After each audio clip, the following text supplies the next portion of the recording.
스트레스와 시련의 시간, 하나님을 신뢰하는 법 사랑하는 여러분, 오늘 우리는 잠시 멈추어 지난 몇 년간 우리 모두의 삶을 뒤흔들었던 깊은 변화와 그로 인한 마음의 상처, 그리고 스트레스에 대해 이야기 나누고자 합니다. 이 지혜와 위로의 말씀이 지금 어려움을 겪고 있는 더 많은 분들에게 닿을 수 있도록 구독과 좋아요를 통해 하나님의 은혜를 나누는 통로가 되어주시길 부탁드립니다. 여러분의 작은 실천이 누군가에게는 큰 희망의 빛이 될 수 있습니다. 지난 시간 동안 우리는 전례 없는 팬데믹을 겪으며 모든 것이 변하는 것을 목격했습니다. 아직 그 터널의 끝은 보이지 않습니다. 세상은 여전히 빠르게 변하고 있고 우리는 그 변화의 한복판에서 때로는 길을 잃은 듯한 막막함을 느낍니다. 많은 분들이 정서적으로 소진되었다고 말합니다. 어떤 일이 일어나든 행복해지는 법을 잊어버렸다고도 합니다. 하지만 성경은 우리에게 행복은 상황에 좌우되는 것이 아니라 우리의 선택에 달려있다고 가르칩니다. 우리보다 훨씬 더 어려운 상황 속에서도 행복을 선택한 사람들을 기억해야 합니다. 오늘 우리는 이 스트레스 가득한 시대를 위한 전략 시리즈의 세 번째 시간으로 우리가 원하지 않는 변화 속에서 어떻게 하나님을 굳건히 신뢰할 수 있는지에 대해 깊이 나누고자 합니다. 세상의 모든 것은 끊임없이 변합니다. 사실 단단해 보이는 이 탁자조차 분자 수준에서는 양성자와 중성자, 전자가 쉴 새 없이 움직이며 변화하고 있습니다. 우리는 어떤 변화는 반갑게 맞이하지만 어떤 변화는 온 마음을 다해 증오하기도 합니다. 특히 지금처럼 변화가 너무나 빠르고 가차없을 때 우리는 쉽게 지치고 맙니다. 수많은 원치 않는 변화들 앞에서 많은 이들이 망연자실해 있습니다. 마치 망망대해에 떠서 하염없이 물장구만 치는 것처럼 삶을 어떻게 이어나가야 할지 이 상황이 언제 끝날지 몰라 막막해합니다. 그저 하루하루를 간신히 버텨내고 있을 뿐입니다.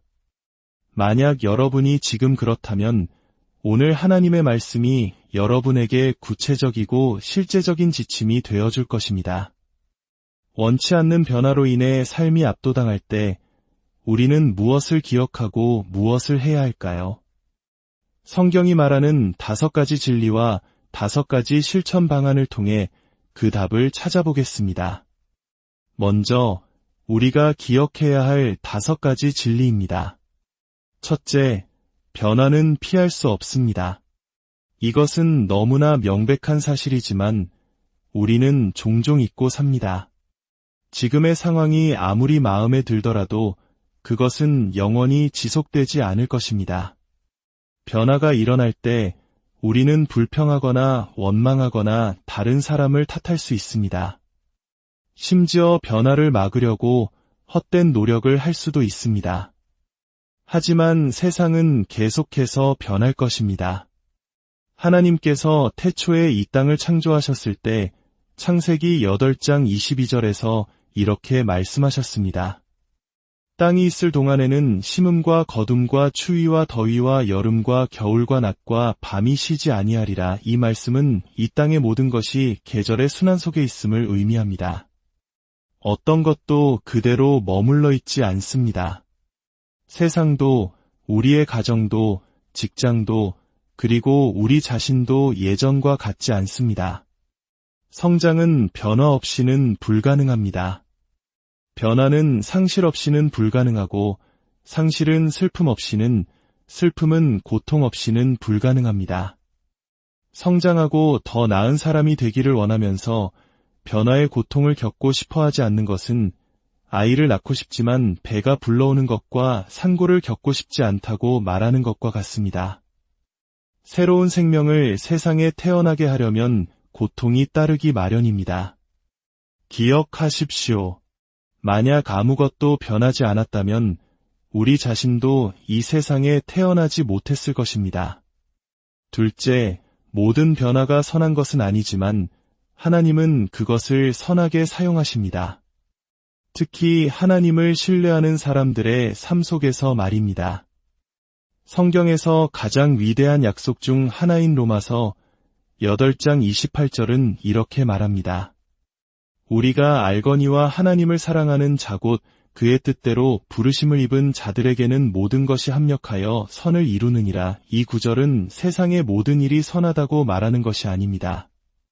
세상에는 악, 질병, 전쟁, 편견과 같은 나쁜 것들이 너무나 많습니다.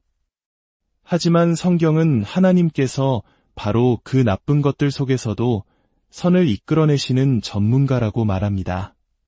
그분은 십자가의 죽음을 부활의 영광으로 바꾸실 수 있는 분입니다. 하나님께서 모든 것을 합력하여 선을 이루시는 과정은 마치 케이크를 굽는 것과 같습니다. 케이크를 만들 때 각각의 재료들은 그 자체로는 맛이 좋지 않습니다. 밀가루, 버터, 베이킹 파우더, 기름, 날달걀, 어느 것 하나 그 자체로 맛있다고 할 수 없습니다. 심지어 어떤 재료는 쓰기까지 합니다. 하지만 이 모든 재료를 한데 섞고 계속해서 젓고 뜨거운 오븐에 넣으면 놀랍도록 맛있는 케이크가 완성됩니다. 우리의 인생에도 쓰디쓰고 불쾌한 순간들이 있습니다. 이 변화는 정말 싫어. 지금 세상에서 일어나는 일들이 마음에 들지 않아라고 생각할 때가 있습니다. 하지만 하나님은 이 모든 것을 가져다가 심지어 나쁘고 쓴 경험들까지도 모두 섞으셔서 그분을 사랑하는 자들을 위해 선을 이루십니다. 이 약속에서 가장 중요한 단어는 바로 모든 것입니다. 여기에는 우리가 지난 시간 겪었던 모든 변화, 모든 상황, 모든 선택과 그 결과가 포함됩니다. 어떤 사람들은 마치 하나님께서 코로나19 사태에 허를 찔리신 것처럼 행동합니다. 하지만 하나님은 이 팬데믹으로 인해 당황하지 않으십니다. 교회는 지난 2000년 동안 모든 독재자, 모든 전염병, 모든 재난과 비판 속에서도 살아남았습니다.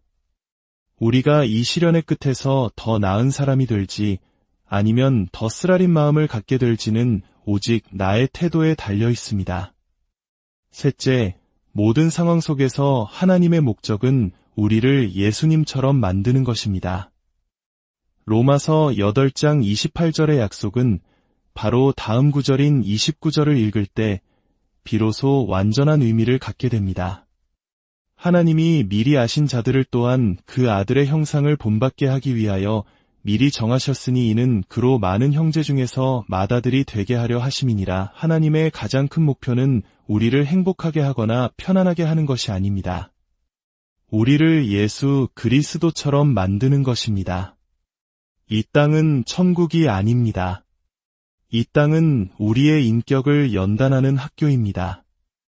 우리가 천국에 가져갈 수 있는 유일한 것은 바로 우리의 인격입니다. 그렇다면 예수님은 어떤 분이실까요?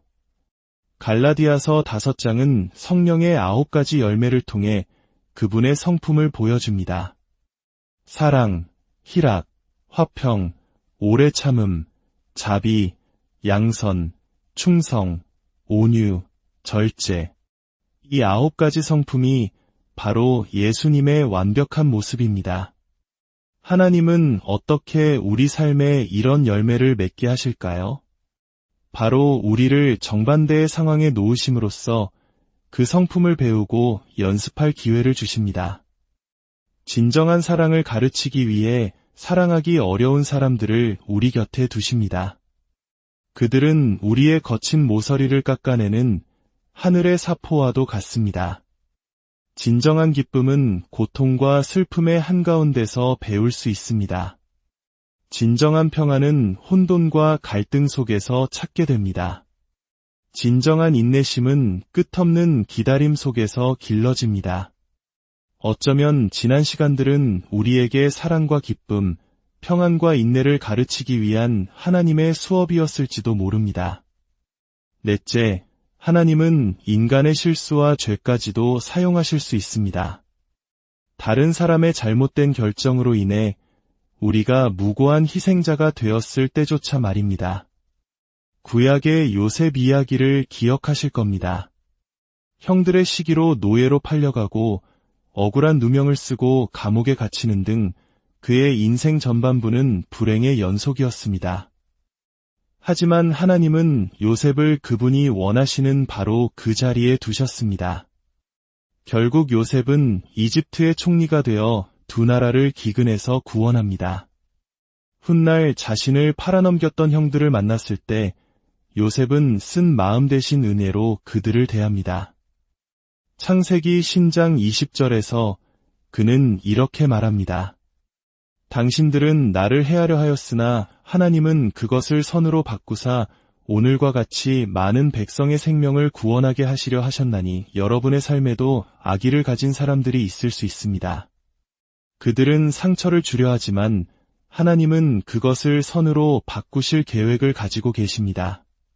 다섯째, 모든 변화는 언제나 우리의 믿음을 시험합니다. 베드로전서 1장 7절은 말합니다. 너희 믿음의 확실함은 불로 연단하여도 없어질 금보다 더 귀하여 예수 그리스도께서 나타나실 때에 칭찬과 영광과 존귀를 얻게 할 것이니라. 변화의 시기에 믿음을 갖는 것은 마치 공중근의 고개사가 한 그네를 놓고 다른 그네를 잡는 것과 같습니다. 이쪽 그네를 놓아야만 저쪽 그네를 잡을 수 있습니다. 그네를 놓는 순간 우리는 아무것도 붙잡지 않은 채 허공에 매달리게 됩니다. 그 순간이 바로 우리 삶의 믿음의 순간입니다. 그 믿음의 도약을 해야만 우리는 다음 단계로 나아갈 수 있습니다. 과거에 좋았던 시절을 그만 그리워하고 손을 놓아야 합니다. 이제 이 5가지 진리를 바탕으로 우리가 실천해야 할 5가지 행동에 대해 알아보겠습니다. 첫째, 하나님과 단둘이 보내는 시간에 더 많이 투자하십시오. 삶의 변화가 클수록 하나님과 홀로 만나는 시간이 더 절실히 필요합니다. 매일 시간을 정해 조용히 앉아 하나님의 말씀을 읽고 기도로 대화하며 그분의 음성에 귀 기울이십시오. 이 경건의 시간은 급변하는 시대에 우리를 붙들어주는 가장 강력한 안정제이자 지친 영혼을 다시 일으키는 재충전의 시간이 될 것입니다. 이사야 40장은 이렇게 약속합니다. 피곤한 자에게는 능력을 주시며 무능한 자에게는 힘을 더하시나니 오직 여호와를 앙망하는 자는 새 힘을 얻으리니 독수리가 날개치며 올라감 같을 것이요 다른 박질하여도 곤비하지 아니하겠고 걸어가도 피곤하지 아니하리로다. 변화로 인한 스트레스 속에서 술이나 약물, 다른 쾌락에서 빠른 해결책을 찾지 마십시오. 대신 매일 주님을 찾으십시오. 둘째, 하나님의 관점으로 볼 수 있도록 도와달라고 기도하십시오. 세상에서 일어나는 모든 변화를 하나님의 시선으로 볼 수 있다면 우리는 훨씬 더 평안해지고 스트레스를 덜 받게 될 것입니다. 지금 세상에서 무슨 일이 일어나고 있는지 아는 것과 그 배후에서 하나님이 어떻게 일하고 계시는지 보는 것에는 큰 차이가 있습니다. 이것은 단순한 정보와 깊은 지혜의 차이입니다. 우리는 더 많은 정보가 필요한 시대에 살고 있지 않습니다. 우리에게 필요한 것은 통찰력과 분별력, 그리고 지혜입니다. 시편 103편 7절은 그의 행위를 모세에게 그의 행사를 이스라엘 자손에게 알리셨도다 라고 말합니다. 이스라엘 백성은 하나님의 행위 즉 일어나는 사건들만 보았지만 모세는 하나님의 길 즉 그분의 뜻과 계획을 이해했습니다. 지혜는 뉴스나 소셜미디어에서 얻을 수 없습니다.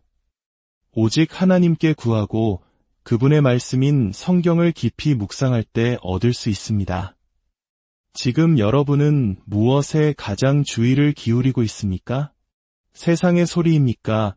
아니면 하나님의 말씀입니까? 셋째, 왜 이런 일이 일어납니까? 라고 묻는 대신 이 일을 통해 제가 무엇을 배우기 원하십니까? 라고 물으십시오.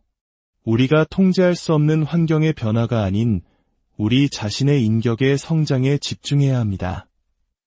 로마서 5장 3대 4절은 말합니다. 우리가 환난 중에도 즐거워하나니 이는 환난은 인내를, 인내는 연단을, 연단은 소망을 이루는 줄 알미로다. 인생의 모든 상황은 배움의 기회입니다. 이 고통스러운 변화를 통해 하나님께서 여러분에게 무엇을 가르치고 계신지 여쭈어 보십시오. 넷째, 결코 변하지 않는 것에 집중하십시오. 모든 것이 흔들릴 때 변치 않는 것들을 우리 삶의 다으로 삼아야 합니다.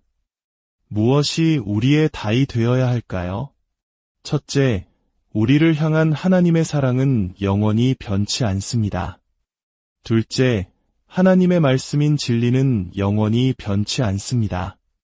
셋째, 우리 삶을 향한 하나님의 계획과 목적은 결코 변치 않습니다.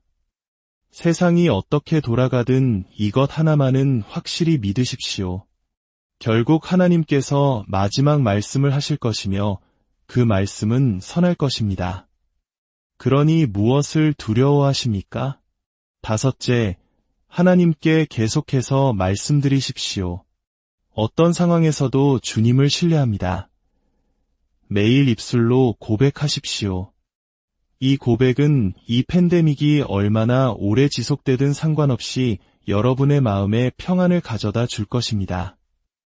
시편 112편 7절은 유로운 사람에 대해 이렇게 묘사합니다.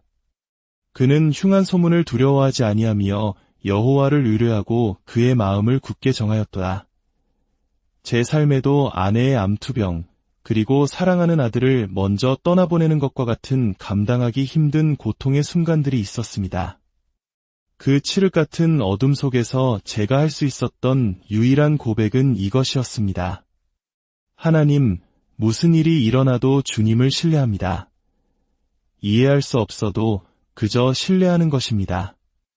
이제 잠시 고개를 숙여 기도하겠습니다. 사랑의 하나님, 변화는 피할 수 없으며 고통 없이는 성장도 없음을 깨닫습니다. 주님께서는 제 삶의 나쁜 일들조차 선하게 사용하실 수 있음을 믿습니다. 저를 더 사랑이 많고 기쁨이 넘치고 인내하며 평안한 예수님을 닮은 사람으로 빚어주시옵소서. 다른 사람의 실수와 죄로 인해 받은 상처까지도 주님의 더 큰 계획 안에서 선하게 사용하실 것을 믿습니다. 주님, 이제 매일 주님과 단둘이 만나는 시간을 갖겠습니다. 세상의 관점이 아닌 주님의 관점으로 삶을 보게 하시고 지혜를 구합니다. 왜라고 묻기보다 무엇을 배울까요라고 묻겠습니다. 변치 않는 주님의 사랑과 말씀과 계획에 제 삶에 닻을 내립니다. 그리고 이 팬데믹이 언제 끝나든 제 삶에 어떤 일이 닥치든 매일 이렇게 고백하겠습니다. 주님, 어떤 상황에서도 주님을 신뢰합니다. 아직 예수 그리스도를 삶의 주인으로 영접하지 않으셨다면 이 시간 마음으로 고백하십시오. 예수님, 제 삶에 들어와 주십시오. 주님을 알고 싶고 주님과 관계 맺고 싶습니다. 제 삶의 주인이 되어 주십시오. 예수님의 이름으로 기도합니다. 아멘. 여러분의 삶에 하나님의 평강과 은혜가 늘 함께하기를 기도합니다. 이 말씀이 여러분의 마음의 위로와 힘이 되었다면 주변에 사랑하는 이들에게도 공유하여 하나님의 선한 영향력을 함께